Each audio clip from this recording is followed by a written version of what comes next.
Hi everyone, it's Jess at World Aviation Festival. Hi, I'm James. I'm from Venari Partners and I run our aviation team. How can we keep talent interested in working in the aviation industry? I think that's a really interesting question, and we probably have to go down to the core reasons why people join the industry in the first place. As a sector, we don't necessarily compete financially with other industries, so we're not going to basically pay people probably to join the sector. So I think we have to look at, why do they join the sector? It's a nice sector. People are great. Events like this, I think, show just how friendly and interesting the sector can be. It's a very tangible sector. People love traveling, right? So people can be attracted to the sector through a love of travel. I think there's a few issues in the industry around things like diversity. So I'm not sure that there's an issue attracting talent necessarily. It's maybe attracting the right talent that's probably the question. What are the main challenges to this at the moment? The recruitment market right now is incredibly buoyant in all sectors. So airlines have suffered a lot of attrition. We've frankly seen probably more good people leave the sector than we've seen join. So our ability to attract and retain talent, broadly speaking, is probably the biggest challenge. But if you were to look at sort of specific reasons, I think COVID was a very stressful time for a lot of airline and airport professionals. Some of them probably deserve a break. They probably want to leave the sector to take some time out. I think we've got a compensation issue which is not really going to go away. As a sector, we don't pay as much as other industries. And I think actually attracting young talent to the industry is an ongoing challenge. I'm not sure everybody grows up wanting to be a pilot like they once did. So having to identify young talent and getting them captivated by the sector early on, maybe at school, maybe at university, that's probably as big a challenge as trying to fill the executive roles, maybe where I spend most of my time. How does talent acquisition differ from region to region? So look, some airlines are younger than others. So if you talk about the Middle Eastern carriers, for example, they don't really have a domestic talent pool to recruit from, or they historically didn't. So they're having to recruit a lot of international talent.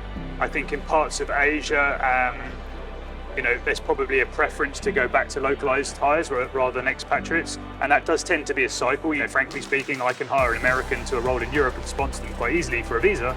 I can't really do the same the other way around. Yeah. So that's resulted in the salaries in America being driven higher. And actually it's now probably more difficult to move an American outside of the US aviation market to the rest of the world because financially we don't compete anymore. You've obviously got challenges like exchange rates, and that can make sometimes things difficult if somebody's got a cost of living in London, for example, and they want to keep a flat. Moving to Eastern Europe is not necessarily as simply as easy as saying, well, the living costs are lower. I think those are the main things, and then probably just making sure that we identify talents that are culturally adapted. If you're going to go from the US to the Middle East or to Asia, you have to be prepared to live that lifestyle and to ingratiate yourself into the culture rather than just trying to expect it to be the same as perhaps what you're used to. So those would be the main things. That's great. Yeah, I think we understand aviation is such an international issue, but you do really forget how each region can change. Is the family supportive, for example? Are the kids at the right age for schooling? Is the place where they're going to move got an expatriate community they might join into? Those things, I think you can prepare candidates and help candidates with that move, but ultimately people have got to want to do it. You should never convince somebody to move countries. You're probably only going to get them for a couple of years and they'll go home again. Yeah, it's got to come from them. Yeah, definitely. Fantastic, thank you. Could you explain a little about why it's so important to take an international approach to bringing talent into the industry? I don't really think we have a choice, to be honest with you. If you want to bring in the best people, then if you only restrict yourself to a certain demographic or a certain nationality, you're restricting that talent pool.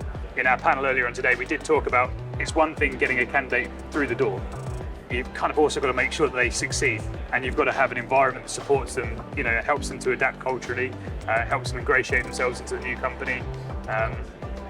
Otherwise you'll just suffer attrition. But I can't really see a way around airlines. They're international businesses. Their management team should represent that. Why do you think WAF is such an important event in the aviation calendar? A lot of business goes on here, for sure. But it also just highlights why a lot of people stay in this sector. It's great, you come, you see people, you bump into people, you have a drink with them, you socialise. This is a social industry.